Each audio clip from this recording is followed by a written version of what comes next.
கொடைக்கானல் ஏரி ரோட்டில் உள்ள சாய் ஸ்ருதி வளாகத்தில் பகவான் சத்ய சாய்பாபாவின் 100வது பிறந்த தின விழா கோலாகலமாக கொண்டாடப்பட்டது. கடந்த 19ஆம் தேதி காலை 6:30 மணிக்கு ஓம்காராம், சுப்ரபாதம், நாகர் சங்கீர்த்தன பஜனையுடன் விழா துவங்கியது. விழாவையொட்டி தினமும் பகவானுக்கு ஆரத்தி, கலை நிகழ்ச்சி, மகா மங்கள ஆரத்திகள் நடைபெற்று வருகிறது.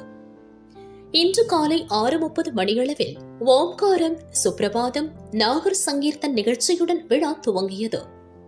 தொடர்ந்து காலை 7:30 மணிக்கு கொடியேற்றம், 8 மணிக்கு வேத பாராயணம் மற்றும் சாய் பஜன், 8:30 மணிக்கு மகா நாராயண சேவா மற்றும் வஸ்திரதானம் வழங்கல் உள்ளிட்ட நிகழ்ச்சிகள் நடைபெற்றன.